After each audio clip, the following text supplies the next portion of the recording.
Hello and welcome to Improving Scottish Football. My name is Kieran, and first of all, Happy New Year to everyone. Today on the podcast, I've got Graeme McDowall, who is the author of the book The System: What We Can Learn When Science and Reason Collide with Scottish Football. So today on the podcast, we're going to be having a good look at how we bring young players through in Scotland and asking if clubs actually know how to create pathways for their young players. We're going to be talking about performance schools and whether they're working as best as they could be. And we're also going to be asking why in Scotland there are still no rules for homegrown players. So please do like, share and subscribe and review, all that good stuff. It'll really help the podcast grow. Let's keep this going. Let's improve Scottish football. Okay, hello everyone and welcome to the podcast. Today I'm delighted to be joined by Graeme McDowall. Graeme, how are you? I'm very well, Kieran. Thanks. Yourself? I'm good. Yeah, I'm not bad. Can you start out by giving us a quick introduction to yourself, please, and tell us about your connection to Scottish football? Yeah, no problem. So I'm a lecturer in further education and higher education. I pursued a career as a professional golfer originally, so became PGA qualified way back in 1995. Tried playing, that didn't work out. Did everything wrong really in that respect. Went into coaching, so I was a full-time teaching pro for about 10 years.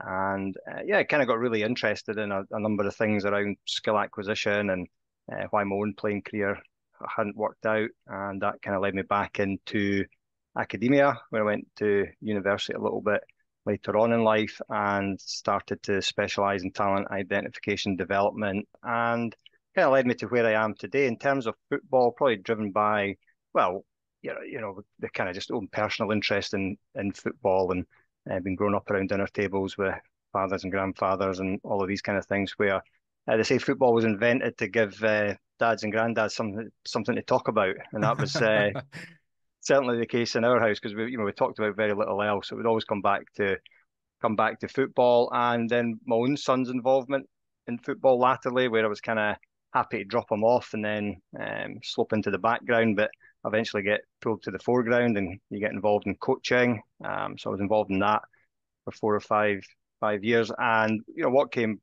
pretty obvious was from my own area, if you like, my own subject area in the areas I was just talking about, was that parents have got a little bit of an idea of some of these things, but very often it's presented in such a way that's not really all that accessible.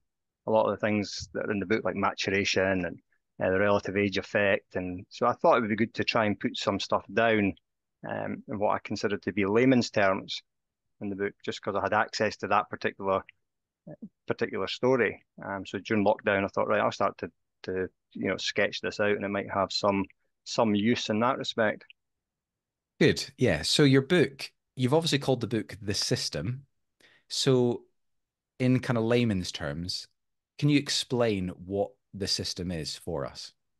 Yeah, so the system, really comes from the term when anybody ever talks about Scotland's problems or the problems we've had over the last few decades. They always say we need to look at the system. We need to look at it from every element of the system. So it was just a kind of phrase that I felt when you say the system, people typically know what you're talking about. Mm-hmm. So I thought that would be just a kind of nice title for the book. And as the book goes on to lay out that fleshes out two systems, and they're called System 1 and System 2.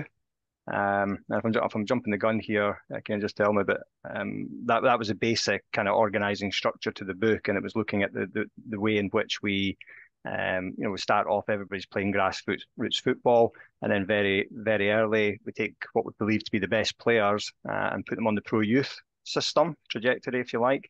And at that point, as young as 8, 9, 10 years old, we have this path of separation where the perceived best players go one way in System 1, pro youth, and they're in that structure potentially forevermore. And then System 2, where everybody else goes, where they just continue to play with their grassroots teams. And yeah, then just looking at the problems inherent in that particular organising structure to the game. Mm-hmm. And this System 1, of course, in Scotland is the performance schools route. Is that right? Yeah, so I mean, you can apply to be in the performance schools from your grassroots club. I don't have the data on that just yet in terms of how many performance school attendees come from pro youth teams and how many come from grassroots teams. I mean, I would imagine it favours the pro youth um, pathway. But yeah, I mean that would be part of the broader thought about System 1. You would have your performance schools in there, and then you would have the Club Academy Scotland pro youth type setup, which you know, all the young kids out there playing on a Saturday are trying to get scouted into. Mm. So the book's kind of split into three sections: the past, present, and the future. So we'll follow a similar structure for this episode. So let's focus on the past first of all, and where we've come from. So Yeah, so obviously a few things that are quite important to mention. One of them is the environment.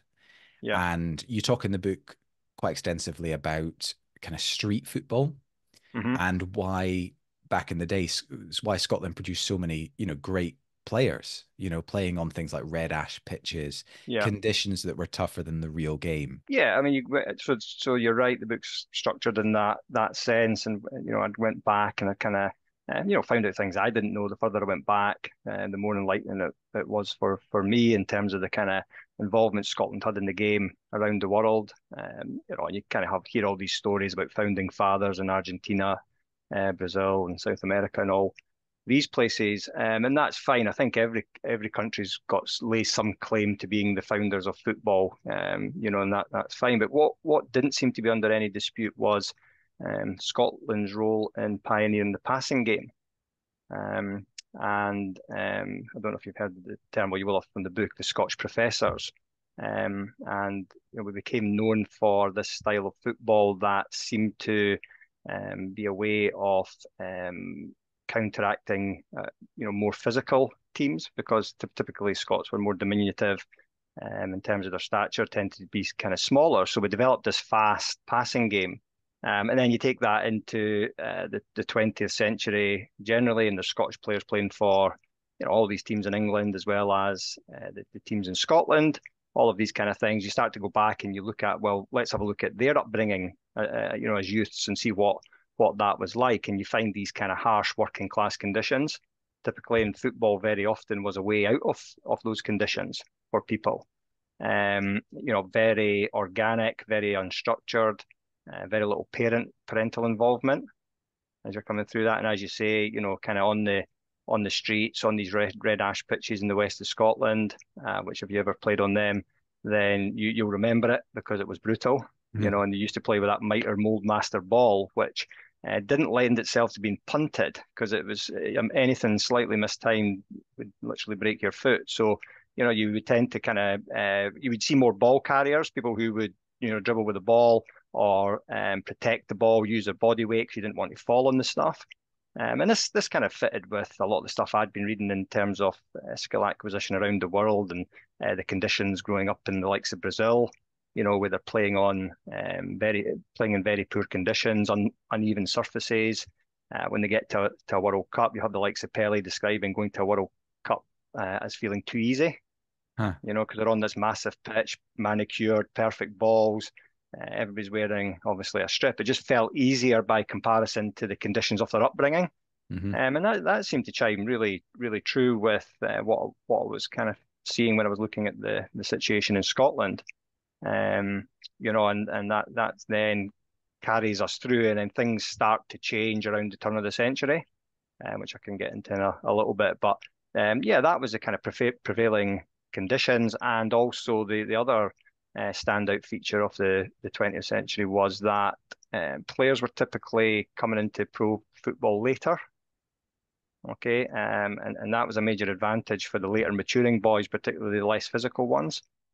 You see all these kind of, you know, I think the Scottish Football Hall of Fame would be have a completely different roster if they were using the system of today back then. Yeah. Because you've got a lot of players who weren't physically capable of playing in the local grassroots teams at 14, 15, 16. And it wasn't until they caught up physically in the 17, 18 years old that you would see their real ability come through. So their physicality had to have enough time to catch up with their technical ability, but the system was structured in such a way that that could happen. You know, Stevie Chalmers scored the winning goal for Celtic in the European Cup final. He didn't enter professional football till he was 23. Um, you know, some Yeah. of the other legends that I talk about in the game, Alex James at Arsenal, he considered to be the Dennis Bergkamp of his time, a bona fide superstar at Arsenal, and wasn't good enough to get into his local football team at 17. Um, you know, and it's lots of stories like that when contrasted with what we have today, starts to build a theory, if you like. Yeah, because the performance schools are basically, they're picking young boys, really. That, that talent identification is coming very, very early on, before the boys have matured or grown. And so I guess the suggestion is that we're missing a lot of, potentially, good or world-class players by not delaying that, Mhm. process until maybe more towards 16, 17. Is that is that a fair summary? Yeah, it's a fair summary that there's certainly, that would be one of the major inefficiencies in the system. Not just in Scotland, you look around the world, it's been driven by legislation, which I can get onto. But yeah, that's the argument, not necessarily the performance schools. They're part of the system, but certainly the pro youth setup where you're into your kind of club academy Scotland, if they're starting to look at players at under 10. And I kind of make the point that if you want to be good enough, if you're going to be good enough at 9 years old to get taken into an elite academy, then you've probably been playing with a good grassroots team from about 6 or 7. To get into a good grassroots team at 6 or 7, you've probably been quite serious at football since maybe 4 or 5. And then it just drives this. Well, what that does is it drives football away from the working classes because you need a lot of parental involvement. It needs to be driven in the background by somebody to deliver a 9-year-old to an elite academy. There's been quite a lot of involvement in that, and I mean that's not to disparage either any particular class in that side. Just to say that it was more organic in the future. You were chucked out to play football on the street. Hmm. Probably quite intrinsically enjoyable to do that. You would quite quickly amass lots and lots of hours Yeah. of practice doing something you enjoyed. And it's that old kind of thing, you had to be shouted back in for your tea, Hmm. versus nowadays where you need to be pushed out to go and get some fresh air. So Yeah. society has changed, obviously, Yeah, massively. yeah, yeah. It's interesting, and there's definitely the commercialization of like kids, Absolutely. of Yeah. kids sport, of kids activities. Yeah, which is quite interesting. Um, just to touch a little bit more on those kind of that environmental aspect. Mhm. Do you think we put too much emphasis on, trying to provide great facilities and kids being able to train on, 4G pitches? Is is that should that be less of our focus? Given the fact that obviously the great footballers of the past, all kind of grew up in poorer kind of Mm. environments, and obviously you cited Brazil as well. That's Yeah. you know that's quite famous knowledge that the likes of Ronaldinho, etc. Were honing their skills in Yeah. in basically poverty stricken areas. So That's should right. we be worrying less about facilities? Yeah, I would say so. I don't think there's any doubt about that. But I would say that we do have, a generation of young people coming up who that their expectation is 4G kind of pitches, and they're training on them. Even my son now still plays under 20s within the pyramid system somewhere, and yeah, if they have to pitch up and play somewhere that's not a Astro pitch, it's like, oh, disaster kind of thing. So they're very Mm. conditioned into that. Yeah, my concern is just with the kind of stability. These conditions are obviously almost too stable. There's not enough diversity, unpredictability, and all the kind of conditions that we know keep your senses really alert from a skill acquisition point of view. I mentioned in the book, Willie Miller got hit by a car playing in the street, and if that doesn't make you scan, nothing will. Yeah. So we become very much, but we all know that we've become products of our environment and in that sense. But we're not going to go back to that. I think that's the thing, Kieran, for sure, that we're not going to rip up 4G pitches and chuck everybody back out onto the street. So we need to come up with creative ways of creating that little bit of chaos in the learning environment. And contemporary skill acquisition, literature and research and whatnot, it's all over that. That stuff's already out there in terms of the advocacy for that. Pretty well established field of body of work that's been done there. Mm. So let's talk about the performance schools then. This is, I guess, moving on to the present section of the book. And the performance schools was born out of the McLeish Review, which started in 2010. Is that right? Yeah, the review started 2010, and about 2012, I think around about then it was the actual rollout. Good. Okay, so give us a little bit of background to the performance schools then. How did we get there? Yeah, so it really all we have to go back to the Bosman ruling, really. I would say that is the first genesis of the realization that something's not right in youth football. Okay, and so around about the turn of the century, 1999, UEFA and the football associations realizing something's not quite right. They went about piloting their new UEFA licensing scheme. Scotland were part of that pilot. We're one of the first to implement it around about 2004. And what that essentially did is, in order to get your license, well, first of all, you need a license to play European football. Okay, so if you don't have that license, you can't play European football. And one of the key criteria was that you had to have a youth development system in place all the way from under 10 up to under 21. Okay, so at least four levels between those two age groups. But I think the significant one in all of that was that within a club's legal entity, they must have an under 10 program. So either under 10 teams or an under 10 games program. So they couldn't outsource that to a grassroots team. They had to have that within their entity. So that predates the McLeish report. The McLeish report, the Scottish Football Review, didn't put that structure in place. That's been imposed on us by UEFA. And then fast forward a little bit, we can see that that's not producing. That youth football seems to be carrying on into decline. We tried various other initiatives that hadn't worked. So Henry McLeish obviously undertook his review. And one of the big things around that time was I thought about the actual quantity of time that a player needs in order to become good, and we had the kind of 10,000 hour rule, which had come from a piece of research in the 90s into musicians in the Berlin Music Academy, but it had been picked up in the mainstream media by the likes of Malcolm Gladwell's Outliers, Talent is Overrated. Several books had kind of come out at about the same time, and there was a commitment to, right, okay, we need to get our players accumulating these 10,000 hours, because we know that is that's the kind of reference point for becoming really good at something. And they've looked around Europe and seen various other places, Barcelona, La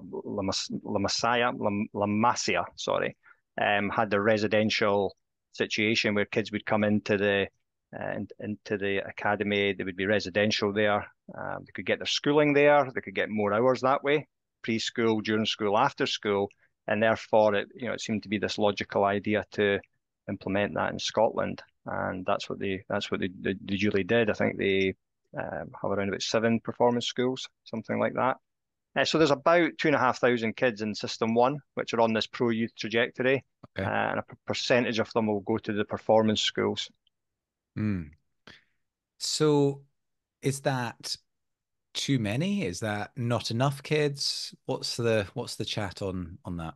Yeah, so I make the argument that it's not enough, and that argument is not that popular. Project Brave wanted to reduce it to about 1,500, and that is based on that if we give more to fewer, we'll produce better players. Now, there's just no evidence for that. That if we focus more resources on fewer players, that's going to work. When you look around the world, anytime you look around the world and you see talent hotbeds, it's typically a large numbers game. That it comes from that. And my argument was, if we've got 200,000 kids playing football in Scotland currently, we're taking an awful gamble by segregating 2,500 and hedging our bets that we've picked up 9 and 10-year-olds that are going to be, elite level 20, 21-year-olds. And therefore, just based on, a simple rationale like that, then my argument is we need to try and have as many kids still engaged as possible, like we would have had in the 20th century. The other thing we had in the 20th century, if you look back to the 60s and 70s, there was twice as many male-born uh, kids per year for most of that century than there is now. So we've already got a smaller talent pool, and a much larger proportion of that talent pool is also would be classified as obese. So there's physical. So you're working with a smaller talent pool anyway. And my argument would be don't shrink that even further. Try and keep it as open as possible. We don't have a good record of picking a 9-year-old out and predicting that they're going to be an elite level player. Therefore, let's stop doing that. Yeah. Let's stop doing that. And identifying talent is not an easy thing to do. No. And it's even harder, presumably, when you're trying to identify who's going to be a professional footballer when the kid is 13 or 14, right? Mm-hmm. I mean, how on earth are you meant to predict that? And then, of course, the problem is, if you were to shrink that down to only like 15, picking 1,500 13-year-old kids in Scotland, yeah. If your child is a late developer or is maybe more focused on multi-sports or whatever it is, and they don't get into the performance schools, then they are going to be cut out of the system one, as you put it. Yeah, and then surely right. it's then hard for them to actually make it if they're not given that opportunity to follow that system. Yeah, and I think the problem there is that they're not given the equal opportunity. Because then what happens is this notion of the Matthew effect kicks in, where you get the rich get richer and the poor get poorer. So the kids that are selected early are able to sustain this advantage purely because they're getting more coaching, probably better coaching, more game time, more practice time, and so they retain this sense that they are the best players for much, much longer. And it becomes harder and harder for somebody to break into that system at 15, 16, 17, because developmentally they've lost all of that time. They've maybe lost a bit of motivation, because it's definitely amongst the chatter amongst kids. Have you been scouted yet? Or if you've not, but you're 14, you're probably not. It's not going to happen now. 15, it's almost definitely not going to happen. And I can't think of any other walk of life where at 15 you're already having to give up the ghost on something because, you've not been brought in at an earlier age. It's a really hard school, that. And like I say, when we go back and look at some of I just tweeted recently about Brian McClair and Steve Archibald. 17, 18, Archibald's still at Clyde. Comes into Clyde at 17 or 18, and hops to Aberdeen, hops to Tottenham, hops to Phil Maradona's 10 shirt at Barcelona. The chances of that happening today are just almost zero. So does that mean that there's players of that quality out there that are falling through the gaps? Well, my argument is very most likely. Would Andy Robertson fit into that category as well? Yes, and Andy Robertson would be in that category, deemed to be a little bit too small. And he got lucky. He got lucky because he's able to, at 18 and 19 years old, he's playing first team football now for Queen's Park. And that is immeasurably better for his development than playing in a B team in some sort of notional reserve league or that kind of thing. And I was just kind of looking at some of the players, some of the mainstays of the Scotland squad, and you look at likes of McGlynn, you look at Christie, Armstrong, Robertson. At 18 years old, they're all playing first team football lower down. So this is a major advantage because they're playing competitive football. It's meaningful. There's punters turning up, paying their money. They've got an expectation. That environmentally is very good for them. Rather than coming up in one of the top academies and playing B-level football with very little prospect of breaking into the first team. Yeah, the whole B team situation is obviously a bit of a hot button issue, but I think it just goes to show that actually a lot of clubs still don't know what exactly to do with their young players. Yeah, exactly that. And I agree. The B team scenario, from my point of view looks like, well, we just don't know what to do with these kids. They've reached that point where they've come out of youth football. They're now adults. What are we going to do with them? Okay, we're going to produce this B team. Now, just imagine if somehow there was a system in place that had pushed all those kids down the leagues. Okay, so that all these kind of players that we think are top talents are playing in the championship, 18, 19. What that then does is it pushes some of the lesser players in the championship down a league again. But what you do is you have a net gain in your overall standard. Okay, so the championship becomes stronger because the best players in the country that are at Celtic, Rangers, Hearts, Dundee United are playing down a league. That effectively, maybe get in trouble for saying this, if you like, notionally becomes your reserve league, if you like, your championship, for want of a better description, a feeder league. But we would need policy in place that incentivise the clubs not to stockpile the talent. Okay, that these guys would be better served playing down competitive football, and as I say, the whole game would be lifted as a result of that. One thing you say in the book is that although most of McLeish's recommendations were taken on board, I believe 97 out of 100, is that right? Something like that, yeah. I hope you're not going to ask me which ones weren't, because I can't remember off the top of my head. I'll tell you one that wasn't, because you do talk about this extensively in the book. So thank you. So I know which one that is. Yeah, you will know this one, right? So I'm just going to read a quick section from this. So one of the recommendations that McLeish stated is that the Scottish FA should reward clubs for providing international players and increasing the proportion of young Scots who have come through the youth system into their first team pools. Incentives should be developed as part of the income distribution process within the game for clubs to produce these homegrown first team players. Developing homegrown talent is an important consideration for developing club and country. So this is something obviously that's been, discussed amongst various circles for some time. But the point remains that we still in Scotland do not have a homegrown player rule or any sort of rule about under 21 players. Yeah. What's that about? Why have we still not got something in place? Because England do, right? In England, I think 8 out of the 25 in a matchday squad must be homegrown. They do, and let me just pick that up there because it actually develops the scenario I was just talking about in terms of where the best talent go. So England brought it in about 10 years ago, and as a result of that, under 21 players now play twice as many game minutes as they did by comparison back then.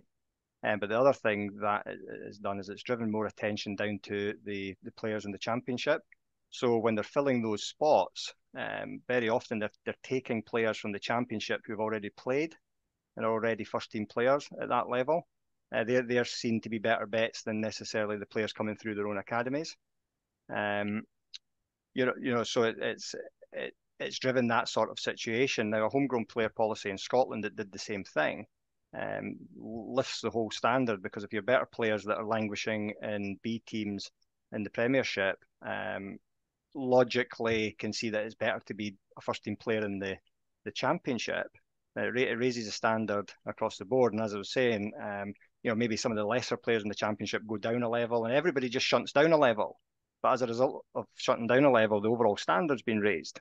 Okay, because then these players then come back, hopefully get signed by the top teams. It keeps the income in the country. Okay, so they're getting reimbursed for that. But it all stems from policy, from a homegrown player policy that we just don't have in this country, based around some sort of rationale that it's going to make us less competitive in these kind of ideas. And I mentioned in the book just on the homegrown player policy. So you've got that in England. Greg Dyke wanted to go to 12 or 13 homegrown players, and it was kicked out. Because they still want the marquee signings, and they felt it would undermine the appeal of the league.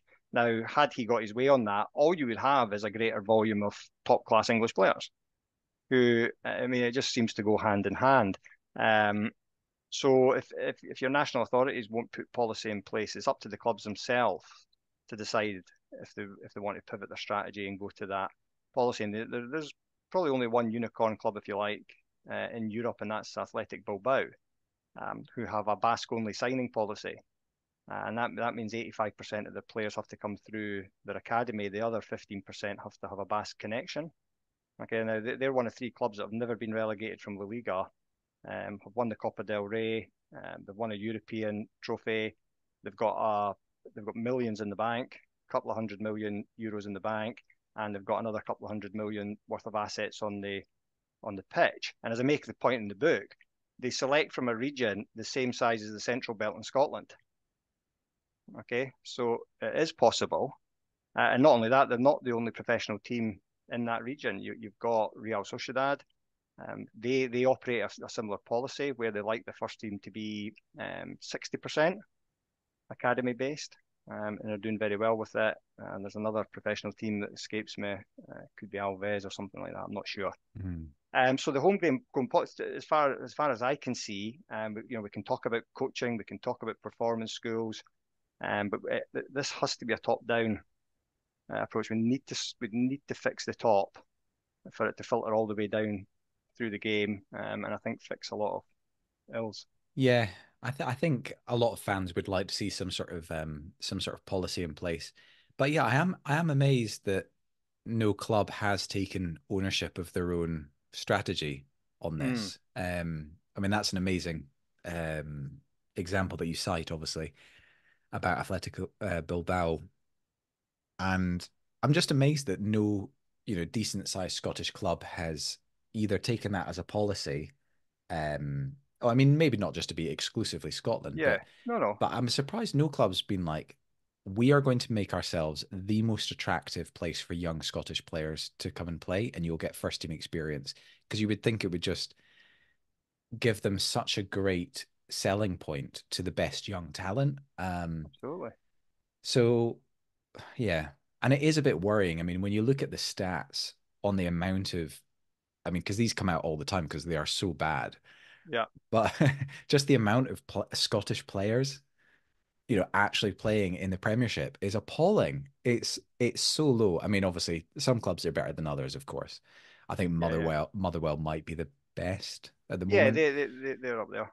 Yeah, but I think it's something like 5 or 6 at the top end. At the top end. So yeah, and then it goes down to, I mean, if you look at like the League Cup final, for example, between Rangers and Aberdeen, that was, I think there was 2 Scottish players in the starting 11, 2 out of 22, and I think they were both from Aberdeen. But I mean, even 2 out of your 11 is surely too low. So you would like to see some sort of policy come in from, kind of SPFL level to dictate that. Do you think 8 out of 25 is a kind of good, benchmark? Yeah, I mean, it would have to be phased in. I think it would have to be a policy decision to do the best thing for the young people, for the nation, because we're going to produce better football players. To put self-interest to one side, to realise that there's going to be a transitional period. I mean, I just genuinely don't see any other fix to this. I really don't. And we look at, like you say, the starting lineups in the Premiership. At the top end, you'll get five homegrown players out of 11. But by the time you go down to Aberdeen, Celtic, Rangers, you've got a couple typically, two players starting. And like I say, Bosman changed all of that because we were able to quite quickly buy in foreign players that were deemed to be the finished article. But the clubs only stand to win because if you play players, then the value just goes up. And then eventually, if you get down to producing better players, then the value goes up again. But it all stems on playing these players that you're actually already spending money on in terms of their development. So it's a win-win. And like I say, if then there becomes a clearer pathway from the Championship, that it's actually a really good place to go and play and become a player, then money stays within the game because the money gets driven down the leagues. So everybody starts to gain, and we can get some better investment, and rather than all this money that's about to go out the country again, probably in January in the transfer market. So just before I kind of move on to the future element of the story, I just want to just quickly touch upon performance schools once more. Are they Are they a good thing? There you go. There's a big question for you. Because obviously they are producing some good talent, Mm. the likes of Billy Gilmore, for example, coming through. Um, or are they doing more harm than good? What's your general thoughts on them? Yeah, I don't think they're doing more harm than good. That's for sure. I would like the reach to be bigger. I would like more kids to be able to come in. I think that would be my thing. I mean, as I say, I'm not quite sure of the numbers, but I know, um, you know, roughly speaking. So I would like that to come in. But again, these players need an outlet, and that feeds back in up the kind of up the system. So no, I think on by and large that they potentially are a force for the good. They could be doing good things. And Celtic and Rangers, certainly Celtic have had their own kind of school link for a lot of years at St Ninians, and they've brought through players. And Dundee United at St John's, and they've brought through players. So that it makes sense on the face of it. If you can go to school and play more football, then great. I mean, what I would like though is I would like more interconnection. But I would like the two systems. If we need to carry on with a system one and a system two, I would like more interconnection between them. So it wasn't this kind of path of separation and never shall the two meet again. And I would give the example of my sport was golf, and I was never part of the elite national setup, but there was one. Okay, but I was able to play in the same tournaments as all the kids that were in the elite setup. So I could turn up at a Scottish boys, and if I was good enough, I might beat one of the guys. And all of a sudden, you're on the radar because the systems were interconnected. But we have this separate situation where you're plucked out of your grassroots team at a very young age, and you're taken off in that direction, and then you play best v best. And what you hear time and time is the kids get pretty used to playing against the same players because the pools are pretty small once you start to look at the different the elite level, the performance level, the advanced level. So there's a fair bit of familiarity there that creeps in, and potentially the same at a performance school. You're going to be playing, relatively speaking, with players you know. So the big thing I would like is somehow interconnecting the two systems so we keep more players in the system for longer, and there's more entry points into the pathway. It doesn't have to be this very narrow window of opportunity to get into the system at a very young age. And so moving into the future then, Hmm. this is where you kind of lay out some of the solutions. So obviously you just talked a little bit about that. But in terms of kind of leveling the leveling the playing field, Yeah. you also talk about kind of bio banding, Hmm. um, and this idea about just delaying that talent identification. Yeah. Talk to me a little bit about that. Yeah, so try to delay selection, although we would have to still comply with the UEFA regulation. So we would need to still have something in place at the various age groups, but we would just need to be more innovative about how we execute that. Okay, so it doesn't have to be a situation where kids are brought in at a young age and that's it. There's no sort of connection between the two systems. So I would like to see some innovative solutions around that, for sure. And then the bio banding aspect of things comes from I think the SFA are working with Professor Sean Cumming, who's pioneered most of that, another Scot, in terms of the biological maturation and trying to put kids playing together who are of a similar biological age, Hmm. okay, rather than chronological age where there can be up to 6 years of difference. So when you watch a game of football on a Saturday, you could be watching an under 10 playing against an under 16, and yet they're both 12 years old. Now that's a hell of a difference. Mm.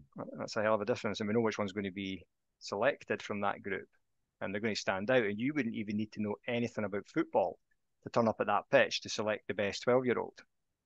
And that's the situation because it's the kind of screaming talent because of the biological gifts that they've been dealt at an early age. Yeah. But the other kid's going to catch up, but they're going to be out the system before anybody cares. Well, exactly. That's it. Yeah, Some kids develop later than others, yeah, and inevitably people who are making these selections will be either subconsciously or consciously biased to yeah. picking up, more physical players, more mature, developed players. So yeah, Yeah, and so I can see the argument definitely for delaying selection. And another thing you mentioned in the book as well is about the fact that world class athletes, you know, if you're talking like proper elite mm, in world, you know, not just in football, in every sport, yeah, the world class athletes do multi sports and don't just specialize in football or one specific sport. And this actually came up in a conversation I had with Ian Cole from yeah, Croatia. And he was saying that all the kids there play a multitude of different sports. They do everything. They play like 5 or 6 sports each. They do not focus just on football until they're like 16, 17. They are yeah, encouraged to do as many different sports as possible. And of course, if you're doing multi sports, then it's quite likely that at the age of 13, you aren't going to be the best footballer at your age group. But by the time you get to 16, 17, all those other skills that you've learned in other sports will probably start kicking in. And that is when you will start to make proper strides in football. yeah. Absolutely. You know, a bunch of other things. You're less likely to be injured because you've not repetitively been playing the same sport, so you've got a lot more diversity there. Your motivation, you've not had to carry the pressure of being selected as being, special or elite at 9 or 10 years old. And you now have to carry that for 10 years with everybody's expectations. You can develop more at your own pace. Yeah, and just as you kind of laid out there, Kieran, if you want to be the best 16-year-old in the country, then you probably did pursue a single sport at 9 or 10 years old. So the best junior players specialise early, but the real great senior competitors across many different sports come into it a lot later. And what's basically happening there, if you imagine you're as a 9-year-old and you're developing and you're getting better and better and better, then you start to plateau out at 16 or 17 years old. And that's not a great thing because you need to keep getting better until you're 20, 21 and you're a fully grown adult. Where the player who's come in and they've got all the physical capabilities and more because they've been playing other sports, they have to start specializing as well at some point. But now they're specializing at 16 and they're still on an upward trajectory at 20 and 21 as they reach it into the adult game. So the evidence would seem to be pretty clear on that. Of course, that's completely overridden if your system doesn't allow that to happen. Mm. And if your system says, well, actually, we've set up this in such a way that the 15 and 16-year-old can't really get in at that point because they're going to look so far behind the 16-year-old that's been selected for Scotland under 17s. Yep.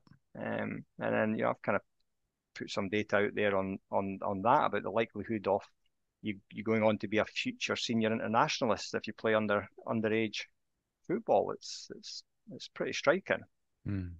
in terms of that just not really happening. I highlighted the Scotland under 17 that got to the semi final of the 2014 Euros. So, all 15 and 16-year-olds, they get to the semi-finals, they get knocked out by Holland. This is in 2014. Not one of them have gone on to get a senior cap as Wow. yet. Wow. And that just highlights that point because they're kind of plateaued out or the other issues that we've talked about that try to break into first team football. So there's a lot of inefficiencies in the system, that's for sure, that's not helping. Do you think we need a new McLeish review?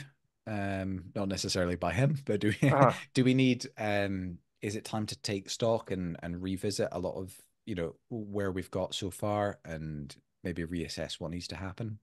yeah, that would appear to be a good idea. I'm not sure if there is some work, you might know better than me, is if there's some sort of groups together at the moment that are looking at various things. I'm not aware of it, but yeah, I think we really are. I think we really are, and we're looking at the standard of football, and Derek Adams recently talked about how disappointed he's been since he came back and looking at the football and the quality of it and all that. And that was in the heat of the moment. But I do know high profile people who are saying the same things privately, that it's getting worse year on year. And that comes from a lot of other areas as well, just the pressure that's on managers, um, all of these kind of things. So yeah, we're needing to take stock again, I think. Yeah. Okay. Listen, Graeme, I've thoroughly enjoyed this chat. But before I let you go, I'm going to ask you the question I ask every guest, which is Yeah. if you had a magic wand and you could change one thing about Scottish football, what would it be? Okay, I don't think it's going to come as any great surprise, but I would bring in a homegrown player policy without a doubt. Straight away for all the reasons we've talked about. It changes the face of the game. It changes the economics of the game. Changes our playing standard. Like I say, I think what would happen from there is that some of the better players that are uh, deemed to be the cream of the crop that are getting stockpiled at the top, then it would be more logical for them to go down and play at lower levels to get really kind of, blooded in first team football. And that would, I believe, raise the standard and keep more money in the game. So that would be my magic wand moment. Good. Yeah. Fully endorsed. Um, is there anything else that you want to talk about or raise that I've not covered, Graeme? Yeah, I think we've covered a good range of that. There's nothing really jumping out at me. I think we are in a situation, and I tried to make this point in the book, and I've not really been critical of anybody who's working in the system. It's really about looking more at the system itself. And I realise, there's a lot of people out there that want to get a big stick and beat the coaches with it and say that the standard of coaching's rubbish and all of that. And I've had no personal evidence of that.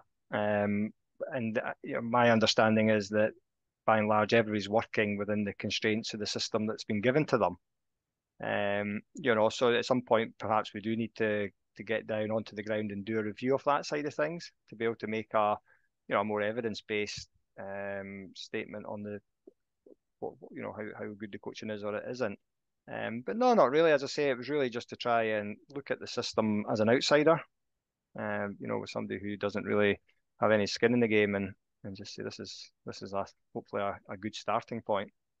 Yeah, and I think that's really important. And that's something I'm trying to do on this podcast as well, is get voices that are not, too involved. It is really important to take objective looks at things as well, because, football is such an emotional game and we get so caught up in it. And actually you do need, a healthy, objective perspective to really make the right calls. Graeme, where can people get your book? Okay, so it's the usual places. It's on Amazon. You can find it there. It's in a good number of Waterstone stores across the nation, and just wherever you normally get your books. I think it's available on WH Smith online as well, and these kind of places. So it should be quite easy to find.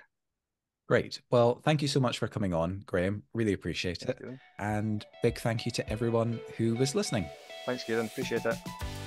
This podcast was produced by Edinburgh Documentary Films, which is a film and media company co-founded by me, Kieran Hennigan.